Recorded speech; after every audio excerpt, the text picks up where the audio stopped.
एवढ्या चारी कोपऱ्यातल्या म्हणजे लोकांना, चारी बाजूच्या लोकांना पूर्ण निलेश जगदाळे यांची पूर्ण म्हणजे माहिती आणि त्यांची जी कामाची ही जे पॉवर ही सगळ्यांना अनुभवलेली आहे त्या लोकांनी.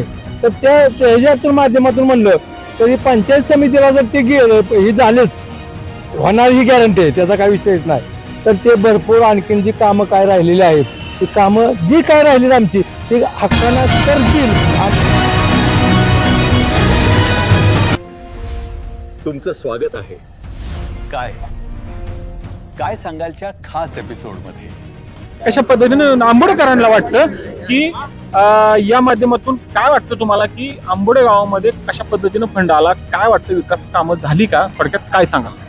आता जर सांगायचं म्हणलं तर जिल्हा परिषदला जे आपल्या आता उमेदवार आहेत जयश्री भोसले, तर यांचं जर सांगायचं गेलं तर त्यांनी त्यांचे पहिलं ते हे होत्या जिल्हा परिषदच्या महिला अध्यक्ष होत्या आणि सभापती होत्या आणि त्याच्यानंतर त्यांनी कोविडच्या टायमिंगमध्ये भरपूर लोकांना मदत केलेली, कार्य केलेलं आहे.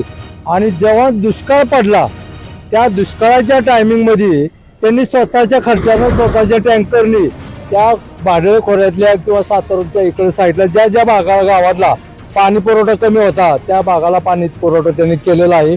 आणि असे म्हणजे होतकरू उमेदवार आहेत ते आणि भरपूर त्यांच्याबद्दल बोलायला तेवढं कमीच आहे. काय सांगाल तुमच्या आंबोडेसाठी जर समजा ते जिल्हा परिषद सदस्य झाल्या तर तुम्हाला काय वाटतं की तुमच्या आंबोडेसाठी काम करतील का, थोडक्यात काय वाटतंय?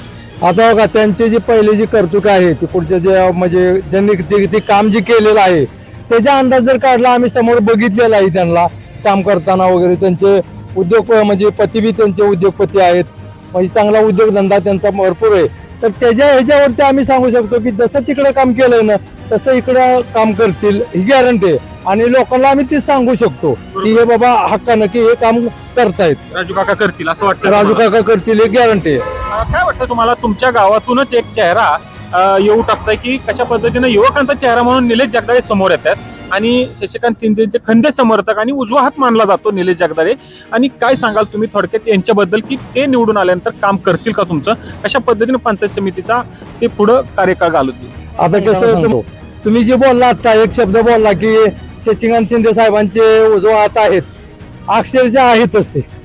म्हणजे ज्यांचे ते जरी आत्ता उमेदवार आत्ता झालेत पण याच्या आधी ते जे उजवा हात म्हणताय ना तुम्ही, तसे त्यांनी एक ना भरपूर या भागामध्ये आपल्या काम केलेलं आहे न सांगता. म्हणजे एखाद्याला कुठली अडचण आली काय आली आणि फुल काम केलेलं आहे त्यांनी तसं. आणि सगळ्या एवढ्या चारी कोपऱ्यातल्या म्हणजे लोकांना, चारी बाजूच्या लोकांना पूर्ण निलेश जगदाळे यांची पूर्ण म्हणजे माहिती आणि त्यांची जी कामाची ही जे पॉवर ही सगळ्यांना अनुभवलेली आहे त्या लोकांनी.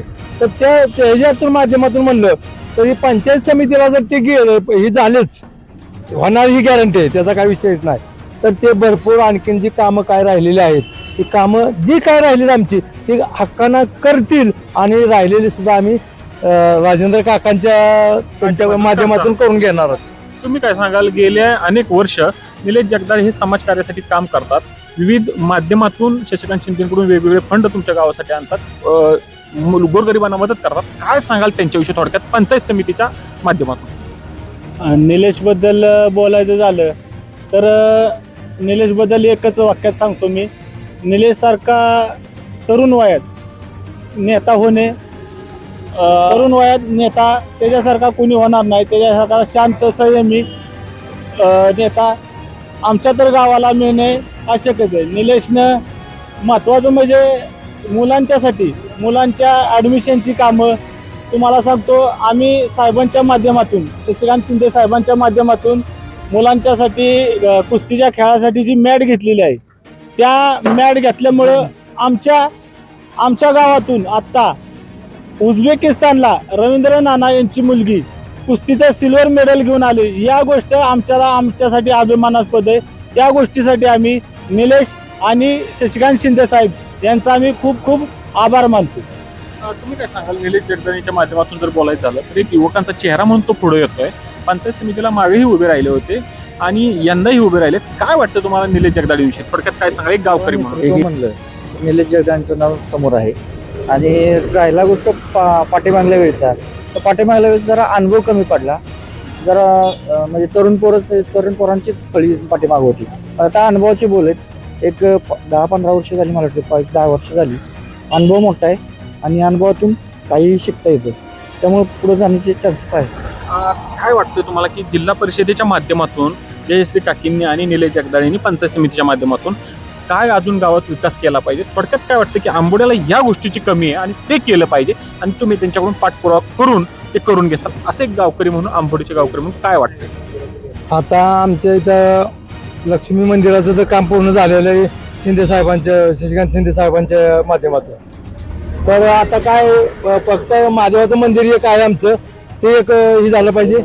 आणि जे खाली वडजाई मंदिराकडे आले होते काकींनी बघितलेलं रस्त्याचा प्रॉब्लेम, म्हणजे आम्हाला रस्ता म्हणजे मुरमातनं मातीतनं जावं लागतं, चिखलात पावसाच्या टायमात चिखलातनं जावं लागतं. तर त्यांनी सांगितलेलं आहे की ते रोडचा एक प्रॉब्लेम आहे आमचा आणि तिथलं म्हणजे सुशोभीकरण, म्हणजे आता मंडपाचं फक्त काम झालं ते बी पैशापासून थोडंसं हे राहिलेलं आहे. पण ह्याच्यातून जिल्हा परिषद आणि पंचायत समितीचं जे आमच्या ह्या दोन्ही सीटा लागलं ना, तर काकी आमचं काम करतील, आम्हाला फुल गॅरंटी. पाहिलं तर हा चौक मोठ्या प्रमाणात विकसित होतोय, विकासाच्या बाजूने चाललाय हा चौक. 50 ते 60 गावांचा हा चौक मानला जातो आता सध्याला. आणि बऱ्याच माध्यमातून रस्त्याचंही नॅशनल हायवेचं इथं काम मंजूर झालंय. काय सांगाल तुम्ही, आगामी या चौकाचं महत्व वाढणार आहे, परंतु इथे शाळा किंवा एखादं मेडिकल कॉलेज किंवा एखादं कॉलेज मोठं होणं गरजेचं आहे ह्या भागासाठी? काय वाटतं तुम्हाला, त्या माध्यमातून पाठपुरावा कराल का जिल्हा परिषदेच्या माध्यमातून? आता इथून आम्हाला कुठं शाळेला वगैरे जायचं म्हणलं मुलांना तर सातारला जावं लागतंय. पण ते जर ह्या चौकाला आता दिवसांदिवस मार्केट यायला लागलेलं आहे, हायवे होतोय, हायवे झाल्यानंतर परत तुमचे नॅशनल हायवे झाल्यामुळे मार्केटिंग वाढल्यावर आमच्या इथं आजूबाजूची जी 4 गावची 10 गावची लोक मुलं येतात मग त्यांच्यासाठी जर मेडिकल कॉलेज म्हणा किंवा इंजिनिअरिंग कॉलेज म्हणा हे जर झालं तर आणखीन आम्हाला म्हणजे ही होईल. काय सांगाल तुम्ही याबाबत? माझ्या मते आमच्या गावात शाळा आहे, जिल्हा परिषदेची शाळा 1 नंबर आहे. आमच्या गावात हायस्कूल 1 नंबर आहे. स्वतःची वैयक्तिक आमच्या गावची वसना पंचक्रोशी शिक्षण संस्था आहे. तरी पण माझं असं मत आहे की जिल्हा परिषदेच्या माध्यमातून आम्ही जयश्री काकींना एकच विनंती करणार आहे की आमच्या गावाला एक मोठं क्रीडा संकुल द्यावं. कारण आमचं गाव खरं तर अजून काही दिवसानं फौजीचं आंबवडे म्हणून ओळखलं जाईल. कारण आमच्या गावात इतके फौजी आहेत. आत्तासुद्धा भरती झाली त्यावेळेस एका गावातून 5 फौजी भरती, सातारा जिल्ह्यातलं पहिलं एक असं एक आहे की 5 फौजी एका गावातून भरती झाले. त्यामुळं आणि दुसरी आमच्या गोष्ट दुसरी एक मानासाठी आहे की जी आम्हाला साहेबांनी कुस्तीसाठी इंटरनॅशनल मॅट दिली, त्या मॅटचा उपयोग आम्हाला 6-7 वर्ष झालं मॅट दिली, तर त्या मॅटचा उपयोग आम्ही आमची एक मुलगी ज्ञानेश्वरी रवींद्र सकुंडे हिनं देशाच्या बाहेर जाऊन स्वखर्चानं, आम्हाला वाईट वाटतंय की त्यासाठी आम्हाला स्वखर्च करावा लागला तिला. तिची परिस्थिती नाही. तिचे वडील रवी नानाचा सगळ्यांना माहिती आहे वडापावचा स्टॉल आहे. पण आम्हाला असं वाटतं की आमच्या गावातून बाहेरच्या देशात मुलं खेळायला जातात, त्यासाठी खरं तर आम्ही वरच्या पातळीला साहेबांना आणि जयश्री काकींना एवढंच सांगतो की आमच्या गावाला एक क्रीडा संकुल उभं करून द्यावं, जेणेकरून जास्तीत जास्त या भागातली मुलं भरती होतील आणि ते बाहेरच्या देशात खेळायला जातील, याचा आम्हाला सार्थ अभिमान आहे. आणि देशासाठी आमचं गाव देशासाठी खेळेल, लढेल.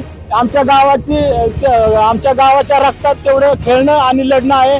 बाकी विषय तुम्हाला सांगतो झालं की आता चर्चा आंबोडेकर कशा पद्धतीने त्यांनी विचार मांडले की या गावचा विकास कशा पद्धतीने झाला पाहिजे आणि याच माध्यमातून वाटरटेशन गटामध्ये विकासाची गंगा वाहिली पाहिजे, त्या आंबोडेकरांनी सांगितलं.